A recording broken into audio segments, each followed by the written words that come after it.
तो मैं तो संविधान को धर्म मानता हूँ, संविधान को मानने वाला व्यक्ति हूँ, लेकिन मैं अपने अधिकारों को जानता हूँ, आज़ाद हूँ। तो अगर कोई मेरे अधिकारों का वॉयलेशन करता है तो फिर डरता हूँ। आंदोलन इसलिए करता हूँ क्योंकि बहरों को सुनाने के लिए धमाकों की जरूरत होती है। यही आंदोलन आरएसएस भाजपा की काट है। अगर हम ये सोचें कि हम राम मंदिर की बात कर लें या परशुराम की मूर्ति की बात कर लें और हम ये सोचें कि हम धर्म की बात करके भाजपा को हरा देंगे आरएसएस को, तो ये हमारी गलतफहमी हो सकती है। उनकी पिच है, वहां जो जाएगा उनसे पिट के आएगा।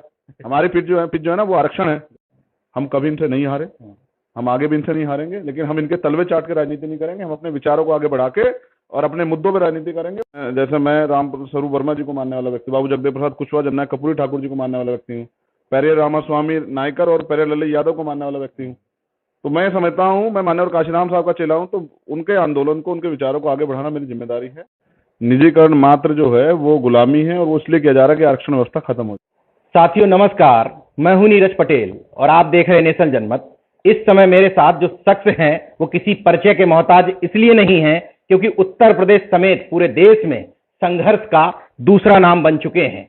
ओबीसी, एससी, एसटी, माइनॉरिटी समेत तमाम सारे वो मुद्दे जो जन समस्याओं से जुड़े हुए हैं लगातार जूझते हुए दिखते हैं, प्रशासन से लड़ते हुए दिखते हैं, लेकिन छात्रों के साथ, नौजवानों के साथ खड़े हुए नजर आते हैं।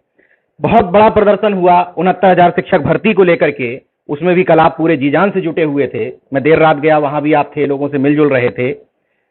क्या लगता है आपको कि ये तानाशाही सरकार अभी भी जागेगी? देखिए, ये लोकतंत्र है। पहले तो सबसे पहले मैं नेशनल जनमत के सभी दर्शकों को धन्यवाद, आभार देता हूं, और आपको भी धन्यवाद, क्योंकि आप जो ज्वलनशील मुद्दे हैं, क्योंकि हमें कहाँ से मिलते हैं, क्या तो हमारी यूनिट बताती है या ये जो बहुजन मीडिया है ये लोग बताते हैं। तो आपसे भी बहुत सारी जानकारी मिलती है, तो आपका आभार कि आप इस आंदोलन को जगाने में मदद कर रहे हैं। ये आपकी मदद ये सिरे से हमारे पास पहुंचती है, दिखती नहीं। हम सब लोग एक ही काम को कर रहे हैं। तो जागेगी तो इसलिए क्योंकि लोकतंत्र है यहाँ, और लोकतंत्र में जनता तय करती है कि सरकार किसकी बनेगी, विधायक कौन जीतेगा। तो अगर दलित पिछड़े वर्ग के अधिकारों के साथ कुठाराघात होगा जिस तरह किया गया, 20,000 भर्ती आप समझते हैं? बिल्कुल। मैं समझता हूं कि अब तक का सबसे बड़ा घोटाला होगा भर्ती में ये। तो 70,000 की भर्ती में 20,000 का घोटाला इन्होंने किया है। तो इससे स्पष्ट हो जाता है कि दलित पिछड़े वर्ग की तरक्की के जो रास्ते हैं, जो सरकारी नौकरी के मिलने से 2-3 पीढ़ियों के लिए खुलते हैं, उसको बंद करने की तैयारी की जा रही है। लेकिन जिस तरह का कल प्रदर्शन था, भारी संख्या में दलित पिछड़े वर्ग के नौजवान, अभ्यर्थी, महिलाएं, सब लोग शामिल हुए। 75 जिलों से लोग आए थे। तो जो सामाजिक संदेश बन गया है इस सरकार के खिलाफ कि ये सरकार घोटाला भी कर रही है, उसके बाद जो उनका बैठता है संवैधानिक अधिकार वही नहीं दे रही है, एक्स्ट्रा तो क्या देगी। तो इसलिए मैं समझता हूं कि सरकार को मजबूर होकर करना पड़ेगा, और सरकार अगर नहीं करेगी तो ये समझिए कि दलित पिछड़े सरकार को 2022 में पलट देंगे। मतलब अभी आंदोलन खत्म नहीं है? नहीं, वो छात्र जो हमारे मोर्चे के लोग हैं वो इसको लीड कर रहे हैं। हम लोग तो सहयोगी थे, कल भी, मैं पहले भी आया था, 3 दिन रहा, और भविष्य में मेरी जरूरत होगी तब भी मैं खड़ा रहूंगा। क्योंकि देखिए, राजनीति का मतलब ये नहीं कि आप चुनाव के समय वोट मांगने जाएं, या आप जात के ऊपर वोट मांगे, या आप जो हैं चुनाव के समय कहें कि हमारी रैलियों में आ जाएं। तो लड़ाई यही है कि उस जमात की हितों की सुरक्षा भी करनी पड़ती है। जब आप विपक्ष में हो तो अन्याय अत्याचार हो, उनके अधिकार छिन जाए, तब आपको लड़ना पड़ता है, जेल भी जाना पड़ता है, मुकदमे भी झेलने पड़ते हैं। यही राजनीति है कि आप अपने लोगों के साथ खड़े रहो। वो मैं बखूबी जानता हूँ, उसको कर रहा हूँ। पिछड़े और दलित वर्ग के वो लोग जो कावड़ होने को बहुत अच्छा काम मानते हैं, लगा कि इस आंदोलन में वो चीज खत्म होती दिखी, लोगों को समझ में आया कि हमारे अधिकार छिन रहे हैं। देखिए, हजारों साल की गुलामी और एक षड्यंत्र द्वारा जो है ये सब तमाम तरह से मनुवाद और पाखंडवाद, आडंबरवाद हमारे ऊपर गढ़ा गया है। जब भारतीय संविधान आया तो उसका कॉन्स्टिट्यूशन का एक आर्टिकल 51 है, इसमें मौलिक कर्तव्य है। उसके जो भाग नंबर उसका 8 है, उसमें इसका व्याख्यान किया गया कि हमें आडंबरवाद, पाखंडवाद, अंधविश्वास के खिलाफ भी काम करना है। तो मैं समझता हूं कि अभी धीरे धीरे, कहते हैं ना, बाबा साहब अम्बेडकर ने कहा, गुलाम को गुलामी का एहसास करा दो, वो अपनी बेड़ियां स्वयं काट लेगा। धीरे धीरे इस की सच्चाई, भारतीय जनता पार्टी और आरएसएस की सच्चाई जनता के सामने आ रही है, और लोग समझ रहे हैं। मुझे उम्मीद है कि आने वाले समय में जिस तरह दलित समाज को हमने तैयार किया है अम्बेडकरवाद की तरफ, अधिकारों की तरफ, भाईचारा बनाया, उसी तरह से पिछड़े वर्ग के लोग भी अभी अंधविश्वास, पाखंडवाद से निकलेंगे और अपनी तरक्की के रास्ते खोजने के लिए काम करेंगे, और समझेंगे कि किस चीज की जीवन में उनकी महत्ता है। लोग कहते हैं कि आप बरगलाने का काम करते हैं, राम मंदिर बन जाएगा तो रोजगार भी मिलेगा, और पिछड़े दलित लोग वहां दर्शन करने जाएंगे, दुकानें खोलेंगे। आप धर्म से विमुख किए दे रहे हैं लोगों को। देखिए, मैं तो किसी के धर्म को नहीं छीन रहा हूँ, क्योंकि भारतीय संविधान का आर्टिकल 25-26 धार्मिक आज़ादी देता है। तो मैं तो संविधान को धर्म मानता हूँ, संविधान को मानने वाला व्यक्ति हूँ। लेकिन मैं आपसे ये कहना चाह रहा हूँ कि अगर राम मंदिर से रोजगार मिल जाएगा तो मुझे लगता है तभी मोदी जी सारी सरकारी संपत्ति को बेच रहे हैं, जिससे कि सारी सरकारी संपत्तियां खत्म कर दी जाए और रोजगार राम मंदिर से मिले। ये एक तरह का छलावा है और पहले छलावे हुए हैं, और जब ये तैयार हो जाएगा और जिन लोगों को रोजगार मिल जाएगा, तब हमारे दलित पिछड़ों को एहसास हो जाएगा कि वो सिर्फ और सिर्फ, मैं आपको वो भी दिन याद दिला दूं कि जब कोरोना काल आया और लॉकडाउन लगा था, ये मंदिर में रहने वाले जो पुजारी लोग हैं, यही सरकार से ये मांग कर रहे थे कि हमें आप गुजारा भत्ता के लिए 5,000 रुपये 10,000 रुपये की जो है मिनिमम मदद कर दीजिए हर महीने, जिससे कि हमारा परिवार चल जाए।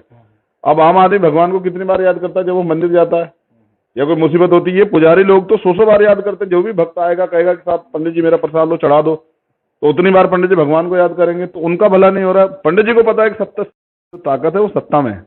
दलित पिछड़ों को नहीं पता है। अगर दलित पिछड़ों को पता होता और वो अपनी ताकत को समझते तो 78 दिन से उनके बच्चे जो हैं वहाँ धूप में, बारिश में, आंधी में, तूफान में, बिना सुविधाओं के वहाँ मरना रहे होते और उनके बच्चों के साथ मारपीट ना होती, उन बच्चों के कपड़े ना फाड़े जाते, उनके हाथ ना तोड़े जाते। समझिए, लोकतंत्र की हत्या और संवैधानिक अधिकारों के खिलाफ जो आवाज उठाने का अधिकार संविधान में आर्टिकल 19 देता है, उसका वोलेशन भी करे, जबकि राजद्रोह है ये राष्ट्रद्रोह है। अगर आप संविधान के जो अधिकार संविधान द्वारा देते हैं उसका उल्लंघन करते हैं, और जबकि राष्ट्रीय पिछड़े वर्ग आयोग की रिपोर्ट है नीरज भाई कि कॉन्स्टिट्यूशन के आर्टिकल 14, 15, 16 का वॉयलेशन इस भर्ती में हुआ।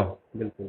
देखिए, पिछड़ा वर्ग आयोग एक संवैधानिक संस्था माननीय प्रधानमंत्री जी ने राष्ट्रपति जी के कलम से बनी, और उनकी रिपोर्ट है कि भारतीय संविधान के आर्टिकल 14, 15, 16 का वॉयलेशन हुआ, उल्लंघन हुआ। अब संविधान का उल्लंघन यानी कि राष्ट्रद्रोह है। तो उसमें साफ तौर पर लिखा, उन्होंने पूरे तथ्य जांचे कि सारे बीएसओ को बुला के, और सारे बीएसओ ने एक्सेप्ट किया कि गलती हुई है। लगभग 20,000 दलित और पिछड़े वर्ग की सीटों पे सरकार ने अपने चहेते लोगों को स्थापित कर दिया उनको खुश करने के लिए, और इनकी सीटें छीन ली। तो ये एक बड़ा घोटाला है, और मैं समझता हूँ ये पिछड़ा वर्ग आयोग जो ना एक संवैधानिक संस्था है। कोई आप और मैं नहीं कि विपक्ष के लोग हैं जिन्होंने कोई रिपोर्ट बना दी हो, तथ्यों के आधार पर रिपोर्ट बनी। जब पिछड़ा वर्ग आयोग बना तो प्रधानमंत्री बड़े बड़े बोर्ड लगाए थे और पूरे देश में चर्चा कराई थी कि देखिए हमने पिछड़े वर्ग के लिए कितना काम कर दिया, जबकि बाबा साहब अम्बेडकर कॉन्स्टिट्यूशन के आर्टिकल 340 में इसकी बात बहुत दिन पहले संविधान में करके गए। पिछले वालों ने नहीं किया, इन्होंने किया, बहुत अच्छी बात है, हमें भी लगा कि किया है, पिछड़े वर्ग के लोग उत्थान होगा। लेकिन उस पिछड़े वर्ग का एक भी जो है ना, उस रिपोर्ट का एक भी पार्ट जो है सरकार लागू नहीं करना चाहती। तो वो संस्था बनाई क्यों है? बिल्कुल। क्या पिछड़े वर्ग के लोगों के वोट ठगने के लिए, उनको बेवकूफ बनाने के लिए? तो लंबे समय चला रहा है। संवैधानिक दर्जा मिला तब होर्डिंगें लगी, अभी 27 मंत्री बना दिए तब होर्डिंग लगी, जगह जगह सम्मान स्वागत हो रहा है। उनमें से एक भी, आप लगातार इस आंदोलन से जुड़े हुए हैं, क्या कोई भी विधायक, कोई भी सांसद पिछड़े वर्ग का, दलित वर्ग का जो मुखौटों के रूप में चेहरे चमका रहा है, एक भी आया इन छात्रों को समर्थन देने? देखिए, अगर आ जाएंगे तो वो जो सुविधाएं उनको मिल रही है वो खत्म हो जाएंगी। मैं स्पष्ट तौर पर कह रहा हूं कि वो बनाते किस लिए हैं? इसलिए कि इनका चेहरा दिखा के इनकी जात का वोट लिया जाए। अगर इनके पास वोट की वैल्यू खत्म हो जाए दलित पिछड़ों की, तो इनका ना तो मुख्यमंत्री कोई बनेगा, ना इनका कोई राष्ट्रपति बनाया जाएगा, ना इनका कोई जो है मंत्री बनाया जाएगा, ना इनको गांव का प्रधान नहीं बने देंगे ये लोग, आरएसएस के लोग। ये इसलिए बनाया गया है क्योंकि इनके पास वोट का अधिकार है और उनकी वोट को छीन के अपनी सत्ता लागू करनी है। तो इसलिए जो है उनमें से कोई नहीं आएगा, मुझे उनसे कोई उम्मीद नहीं। और अगर वो इनके नेता होते समाज के तो इन बच्चों की तकलीफ को समझते। ये बेटियां और बच्चे उनके भी हैं, जितना मेरा परिवार है इतना उनका भी है। अगर वो इस परिवार का दुख ही नहीं समझ रहे तो राजनीति किसके लिए कर रहे हैं? वो अपनी सुविधा के लिए तो कर रहे हैं ना, या अपने परिवार के लिए कर रहे हैं। अगर वो समाज के लिए राजनीति करने होते तो समाज के इतने बच्चे पीड़ित हैं और इतने दिन से बैठे हैं, वो अगर अपनी बात को कह भी नहीं सकते तो आप समझिए कि क्या हालात है वहाँ दलित पिछड़ों के हालात भारतीय जनता पार्टी में क्या है कि वो अपने बच्चों की पीड़ा को, अपने बच्चों को मरता देख के उसका दुख भी नहीं रख सकते सरकार से। जातिवार जनगणना का मामला भी लगातार आपने उठाया जी, उसके बारे में क्या आगे रणनीति है? देखिए, पहले हम लोग नीट पे लड़े, आपको याद होगा, हमने दिल्ली में पिछड़े वर्ग आयोग का घेराव किया, पूरे प्रदेश में ज्ञापन दिए। अभी जातिगत जनगणना पे भी पहले हमने उत्तर प्रदेश में पूरे ज्ञापन दिलाए, उसके बाद मध्य प्रदेश में दिलाए, फिर राजस्थान में दिलाए, फिर महाराष्ट्र में दिलाए। ये एक बड़ा मामला है, इससे चीजें स्पष्ट हो जाएंगी। ये जो झूठ आरएसएस ने फैलाया हुआ है, आपस में जातियों में बंटवारा किया हुआ है कि आपकी जाति का हिस्सा तो पिछड़े वर्ग के ये जाति के लोग खा गए, दलित वर्ग का हिस्सा तो आरक्षण का ये खा गए, जबकि आज तक भी ये स्पष्ट है कि आरक्षण जो है वो पूर्ण रूप से लागू नहीं हुआ है। क्लास 1 में ही 4% आरक्षण लागू हुआ है। और नीचे के लेवल पे तो आप देखिए इतने बड़े बड़े घोटाले होते हैं। मैं कह रहा हूँ ये तो एक घोटाला है, ये तो पिछड़े वर्ग के बच्चों की सतर्कता से पकड़ लिया गया। अगर सारी भर्तियों की जांच करो तो बहुत बड़े बड़े घोटाले मिलेंगे। तो मैं समझता हूं कि सारी सिस्टम इनके पास है, इसलिए पिछड़े वर्ग की जाति का जनगणना होनी बहुत जरूरी है। मैं कह रहा हूँ पिछड़ों की सबकी होनी चाहिए, बिल्कुल। जिसकी इतनी संख्या बारी उसकी इतनी हिस्सेदारी, कौन संसाधनों पे इतने लंबे समय से कितना रूप से काबिज है। मैं तो बार बार कहता हूँ कि सुप्रीम कोर्ट में भी क्लोजम सिस्टम खत्म होना चाहिए। क्या दलित पिछड़े वर्ग के लोगों में, माइनॉरिटी के लोगों में इतनी क्षमता नहीं, इतना पढ़ा लिखा वो नहीं है कि वो जज बन सके सुप्रीम कोर्ट का? अभी बनाए हैं, एक भी नहीं है उनमें से। हाँ, तो यही है ना, ये इसी को कहते हैं ब्राह्मणवाद। ये ब्राह्मणवाद है, ये कब्जा करना चाहता है और कब्जा इनका है भी। आप ये कह रहे हैं, मुझे बड़ी हंसी आती है, कहते हैं कि उत्तर प्रदेश में फलानी जाति के लोग खतरे में हैं, उनका उत्पीड़न हो रहा है, उनका शोषण हो रहा है। आप विश्वास कीजिए पूरे सिस्टम पे काबिज हैं वो लोग। आप डीएमएसएसपी उठा के देख लीजिए, बैठने चाहिए आरक्षण के हिसाब से। रिप्रेजेंटेशन इसलिए है कि उनके लोगों को मौका मिले। 27% पिछड़े वर्ग के लोग हुए। बिल्कुल। आप मुझे 10 जो है ना डीएमएसएसपी दिखा दीजिए जो इस जिले में पिछड़े वर्ग के लोगों के लिए उन्नति के लिए काम कर पा रहे हो या चार्ज पे ही हो। सही है। ऐसे शेड्यूल कास्ट के दिखा लीजिए, 16-17 बैठते हैं, 2 या 3 है। ये इसलिए है क्योंकि अगर वो कुर्सी पे बैठ के, क्योंकि देखिए मैं समझता हूँ पिछड़े और दलित वर्ग के जो कर्मचारी है ना, जो जिन्होंने सिविल सेवा को चयन किया, वो इसलिए नहीं किया कि वो यहाँ से पैसा कमाए। वो ईमानदार लोग हैं, मेहनती लोग हैं, इसलिए आए कि यहाँ से आके जिस आरक्षण का लाभ लेके वो लोग आगे बढ़े हैं, उस आरक्षण के लाभ को समाज में भी दें और समाज के और तरक्की के रास्ते खोलें। तो वो खोलेंगे कब? जब वो की पोस्ट पे बैठेंगे, जब उनको चार्ज मिलेगा। चार्ज ये देते नहीं है, कुछ लोग यहाँ अटैच कर रखे हैं, कुछ लोग वहाँ अटैच कर रखे हैं। तो ये पूरी प्रक्रिया इस हिसाब से है कि पिछड़े और दलित वर्ग के उन्नति के रास्ते ना खुले। इन्होंने रोके हैं, लेकिन अब पिछड़े और दलित वर्ग के नौजवान तैयार होंगे। अब वो मांगेंगे नहीं, धक्का मार के तोड़ देंगे उन रास्तों को जो बेड़ियां इनके रास्ते में बिछाई गई हैं। तो पिछड़े वर्ग की जाति का जनगणना होनी चाहिए। इस पर सबसे बड़ा आंदोलन चंद्रशेखर करेगा, भीम आर्मी करेगी, आजाद समाज पार्टी करेगी, उत्तर प्रदेश में भी करेंगे। और अगर अब जैसे यहाँ बैठे हुए थे ना, अब मोर्चा बना रहे हैं कि पूरे देश में एक बार घूम के जल्दी 1 महीने के अंदर सभी प्रदेशों के लोग सूचित करके और दिल्ली में बैठेंगे, दिल्ली से करेंगे इस आंदोलन की। वो जैसे आपने अभी ब्राह्मणवाद शब्द बोला, ऐसी पार्टियां थी जो बहुजन समाज की बात करती थी, उन्होंने नारा दिए पहले, अब वो दोहराने का मतलब नहीं है, तिलक तराजू और ये सब तरह के नारे। आज उसके आप मुझे और आप दोनों को लोग इसी बात पे ट्रोल करेंगे कि आप उस पार्टी को टारगेट कर रहे हैं। तो मैं सिर्फ ये पूछना चाहता हूं कि आप जैसे ब्राह्मणवाद की बात कर रहे हैं, आप पाखंड के विरोध की बात कर रहे हैं, वर्तमान समय में ऐसा नहीं, पहले नहीं रहे, रामस्वरूप वर्मा जी रहे, बाबा साहब खुद रहे, जगदेव बाबू कुशवाहा रहे, महाराज सिंह भारती जैसे लोग रहे, पेरियाल ललई जैसे लोग रहे, शरद यादव भी ईश्वर की सत्ता के विरोध वाले नेता कहे जा सकते हैं, मैं उनको जिस तरह जानता हूं। आपको लगता है कि वर्तमान समय में पाखंड ईश्वर की सत्ता का विरोध करने वाला कोई नेता, उसको जनता एक्सेप्ट करती है? देखिए, ये लड़ाई विचारों की है। बाबा साहब कहते हैं ना कि 1000 तलवार और एक कलम, यानी कि एक कलम द्वारा जो विचार लिखा जाता है वो हजारों लोगों को, एक गोली जो है एक व्यक्ति कत्ल करती है, वो विचार जो है ना वो हजारों लोगों पे को तैयार करता है। तो आरएसएस जहां इस देश को खोखला करने के लिए तमाम तरह काम कर रही है और उसने अपना विचार नहीं छोड़ा।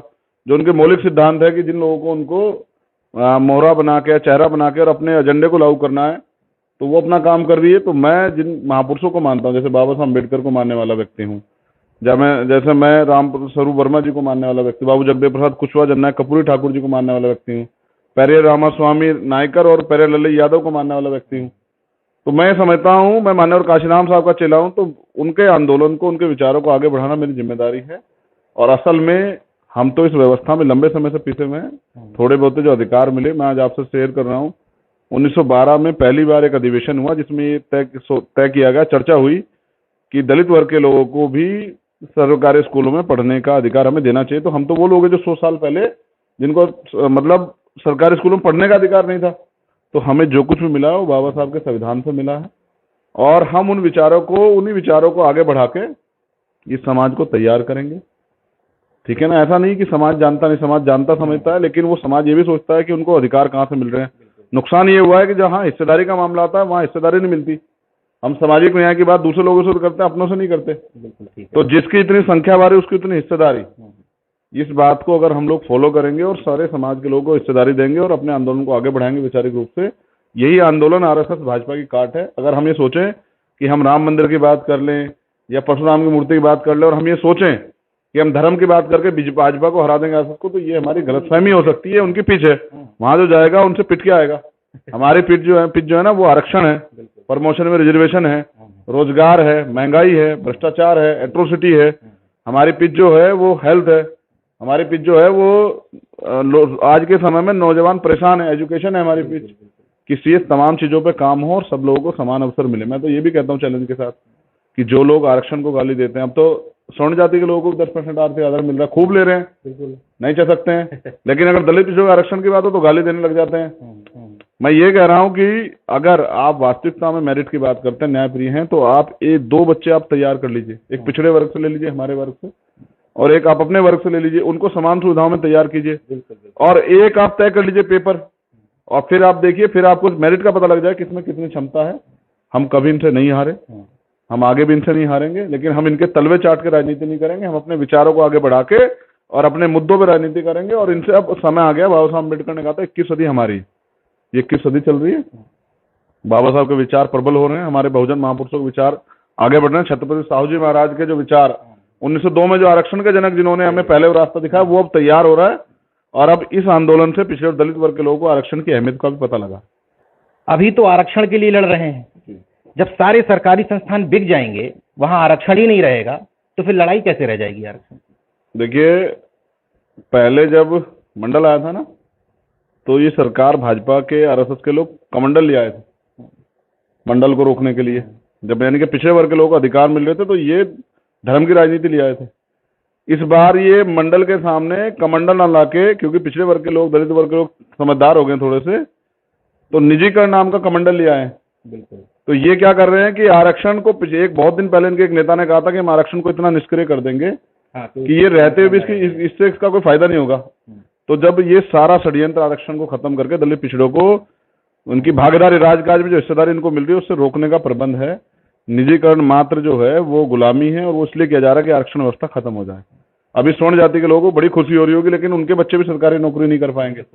ठीक है ना, जो हमारे माँ बाप ने पैसा दे के, पढ़ा के, खून पसीने से हमें तैयार किया था, वो सब जीरो हो जाएंगे। पिछड़े और दलित वर्ग के लोगों को सचेत होना चाहिए, आरक्षण की अहमियत का भी पता लगा।